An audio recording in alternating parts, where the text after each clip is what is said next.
the applicability of the CFA. We were talking about it earlier. Like a lot of the stuff, it's like you're going to be working on this in a particular software. You're going to be working on it on a screen, and then the way that you're studying it is typically through a pen and pad and a calculator from like the 1980s. And it's so funny because if you try to apply almost anything that you learned from textbooks in the CFA, you're going to realize that you have a textbook understanding and really no sort of applicable understanding. Yeah, the 2024 they're going a little further out in The doing skills the modules. the practical Mhm. skills modules. You have one for Python and one for financial modeling, which Yeah. I think is a good thing, is a good thing to include. Now it's not testable, but you do have to do one of them in order to get your results. The thing that I wasn't certain about when I read through that was, is this going to be something that also has like a 40% pass rate like the test does? Or is this just I show up on this day and I sit there for 8 hours and I like act interested or not, don't even act interested and I get the credit?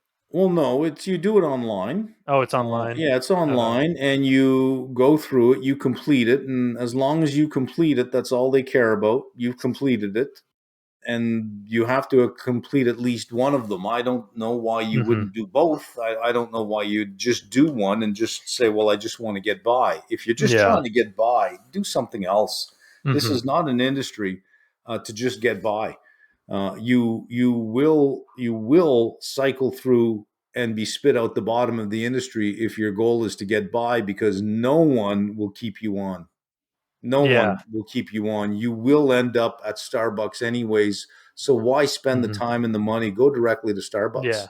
I mean, so I really like the idea of the skills modules because at the end of the day, we're all going to have to be applying these things after we get the CFA.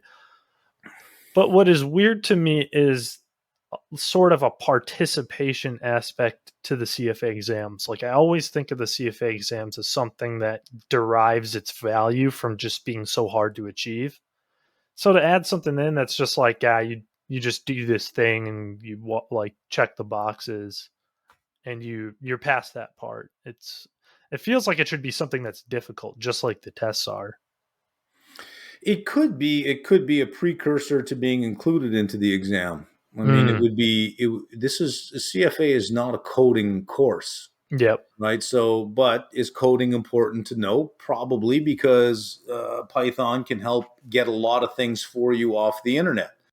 You could write some code to search Twitter for certain keywords, and to take all of those tweets and compile them in a word cloud for you. Python can do that kind of thing for you. Uh, so knowing how to do it, I think, is a good start. Not becoming an expert, but knowing how to do it then makes you a good consumer of it, right? So, if you're going to buy a particular type of electronic equipment, you don't have to know how to build it, but you really should know something about what you're buying to become a good consumer of what you're about to buy. So I Hmm. think that it's getting to that point.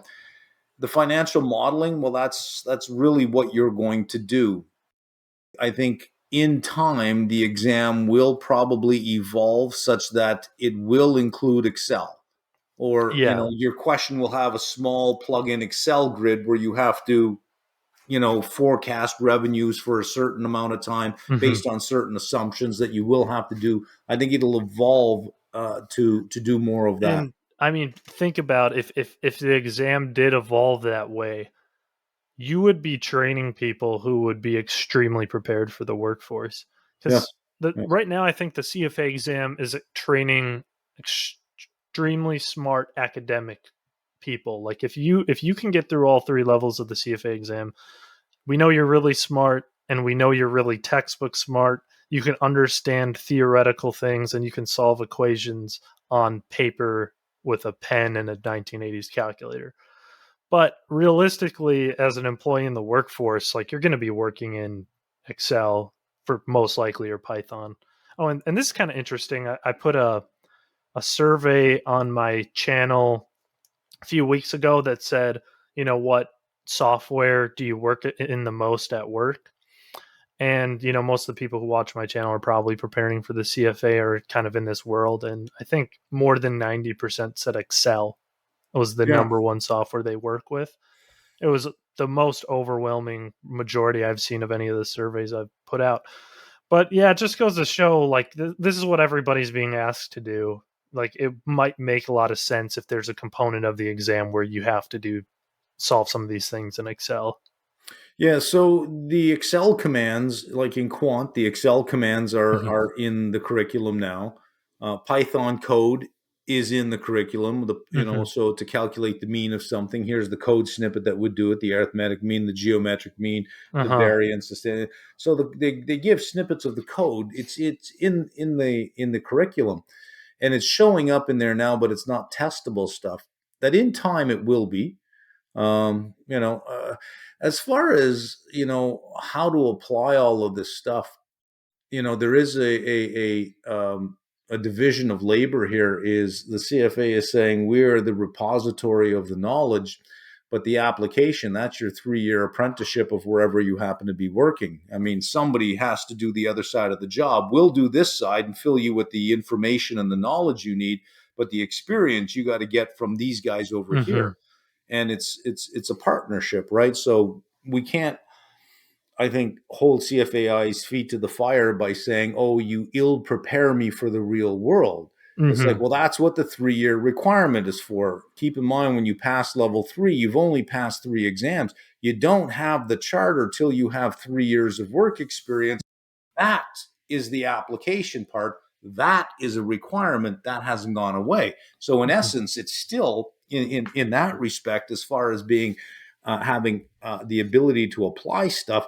Those 3 years should have done it for you. And that makes sense when you put it into that context. Yeah. So they're just saying, look, we'll do our part and fill your head up with all of this stuff, but you got to do your part and get 3 years of work experience. We're not going to do that for you.